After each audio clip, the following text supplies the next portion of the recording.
Hello, this is BNN for September 30th. Welcome back, everybody. Great new day. First story comes from Ars Technica. SSDs are on track to get bigger and cheaper thanks to PLC technology. Storage of 5 bits in every NAND cell is coming, courtesy of Intel and Toshiba. This is good news because if you haven't used an SSD yet, you're going to be happy once you finally get to use them. It's one of those things in PCs that once you use them, you just can't go back. The disk speed increase on everything is enormous. You'll notice that your hard drives is one of the bottlenecks for a lot of the performance issues you have on transfer, on speed of booting of apps and multitasking. Your hard drive speed is definitely a huge bottleneck in a lot of those cases. It's not always CPU and memory. So Wednesday, Intel announces joining Toshiba in the PLC or Penta level cell, meaning 5 bits stored per individual NAND cell club. Intel has not yet commercialized the technology, so you can't go and buy a PLC SSD yet, but we expect the technology will lead eventually to higher capacity and cheaper, get that, cheaper solid state drives. Solid state drives they're already dropping. 1 terabyte drives are sub 200 in a lot of cases. A lot of brands are even $100 for 1 terabyte. I'm still on 256 and 512 that I paid a lot more for. So the new generation of SSDs is good news because considering where RAM prices and SSD prices were going a few years ago, they were actually going up. And I'm glad to hear that something's coming out that will take them down. So PLC is the new deal. I'm not going to go through all these different LCs. You can see all of them listed here. But the technology is pretty good. And I don't understand any of this, but all I care about is that these SSDs will be cheaper to make and they'll have higher capacities and they'll probably be faster as a result. Check it out over on Ars Technica. They got the details. SSDs are on track to get bigger and cheaper thanks to PLC technology. Windows 10 1909 is coming soon. Oh, you thought you were used to 1903. 1909 is coming soon with some new features. It's an optional update. So don't worry, just like 1903 and 1803, these are feature updates, not necessarily required, but most times your computer makes you get them, and they're usually big. It's almost like a Windows reinstall. But these features are kind of lackluster. It's not going to be a huge, big update, just some minor quality of life stuff, and they'll probably break some other stuff while doing it. If you like Alexa and Cortana, you'll be able to access them on your lock screen.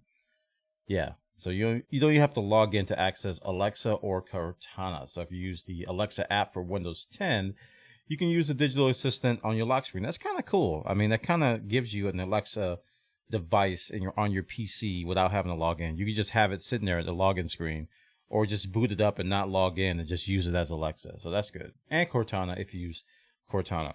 The next feature is that you'll be able to create calendar events from the taskbar. So if you do use the calendar app and you want to add some tasks right from the calendar app, I use this all the time just to see what the date is. If you guys watch my streams and stuff and I'm like, today is, and you hear a pause, I'm usually clicking on this widget right here to see what the date is. But the good news is that you'll be able to add tasks from here if you use that kind of stuff. I've never used this stuff built into Windows, so I might try it, see if it works. Knowing me, I'll probably go back to my trusty notepad.exe or notepad++. Start menu automatic expansion. This one's kind of weird. It's going to automatically expand the left sidebar so you can see the title of each option shown.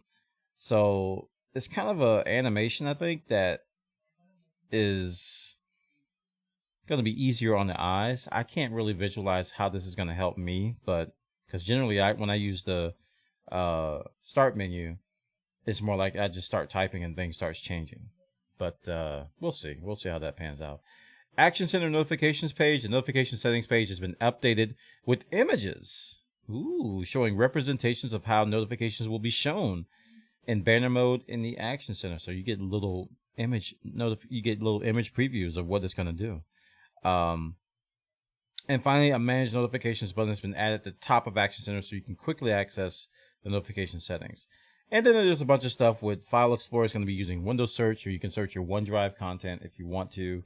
battery stuff, and performance improvements. This one's a little bit interesting because if your processor powering your PC supports favored cores, users will notice performance improvements as Microsoft has implemented a new rotation policy that will send more CPU-intensive or critical tasks to those cores that operate faster. I don't even know if I have this on my CPU, but it sounds cool.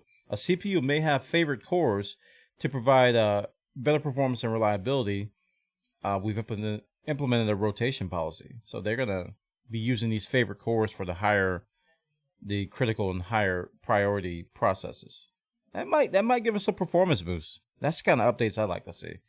Some inking stuff with latency, OEM stuff, key rolling or key rotation security improvements, debugging capabilities, so on and so forth. So 1909, Windows 10 1909 is currently, I believe, in testing right now. I think it is. Yeah, offered to insiders. So yeah, right now, Microsoft insiders are taking a look at Windows 10 1909.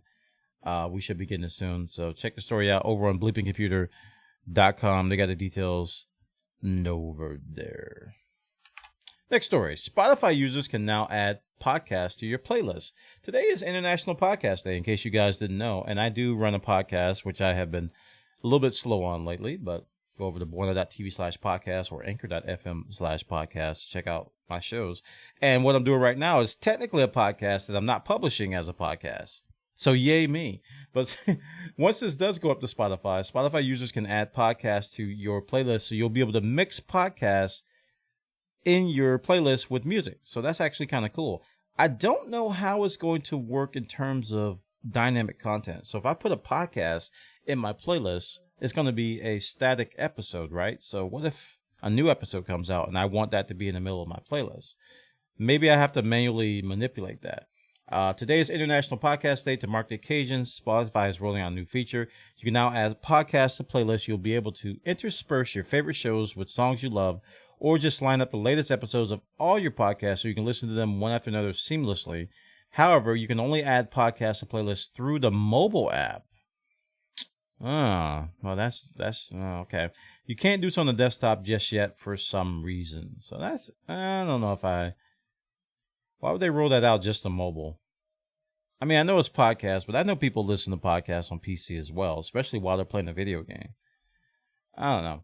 Hopefully they'll roll out the desktop version really soon. And again, check out my podcast. I'm glad Spotify is really embracing podcasts finally. It seems like they're about 6 years too late, maybe 7 years too late, but they really should have got on this earlier. Check it out, guys, over in the gadget. They got the details.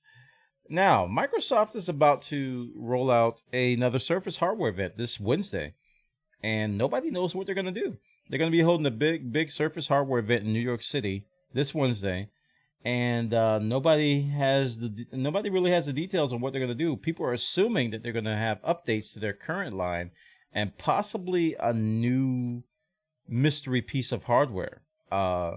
So the Surface Pro, the ARM Power Surface, all these other things, the Surface Laptop, may be getting updates this Wednesday. So we're going to be probably covering that on our Thursday show, and what they're probably going to do. But a lot of this, like this article here, is all about they're just guessing what they might do. But nothing has really been leaked yet. So Microsoft doing a good job of keeping a tight lip on what's to come from the Microsoft Surface hardware event. So we'll be watching that, because Surface is some interesting stuff. It's keeping Apple and Google on their toes as to the portability, the battery life, and flexibility of these devices. Surface is a good entry, but it's not a popular entry amongst a lot of gamers. Let's see if that changes over time. Okay, so we got a submitted news story regarding Counter-Strike. And this has to do with the France thing and loot boxes.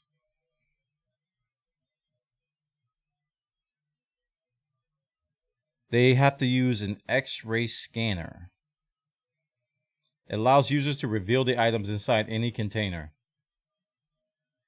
Each user's X-ray scanner comes preloaded with one-time exclusive non-tradable item. Users in France must first claim this item to use the X-ray scanner again. In France, every container must first be placed in the X-ray scanner to reveal the item before purchasing a key.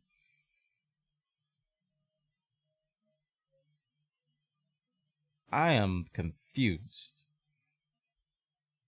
Like, I know the purpose of this, but it's like, why even sell them a loot box? Just give them the item. I guess this is a quick fix to a bigger issue. It really is weird that they would give them something to see what's inside a loot box where you're not supposed to know what's inside of it. But I know why they're doing this. I know why France, the whole big deal with France and the loot box rules with Valve and everything. But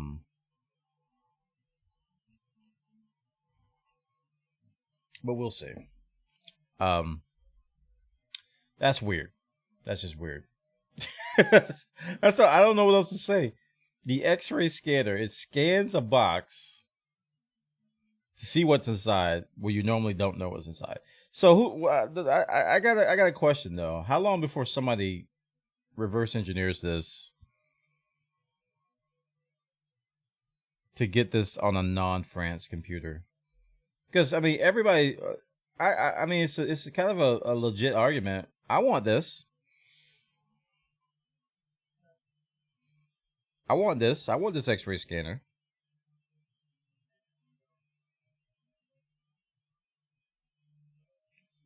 I mean, you can see what's inside before buying a key. So we should get this too. I don't know. This is unfair. Maybe we need to get this legislation over here. All right, guys. That's the news. Thanks for listening. I'll see you next time.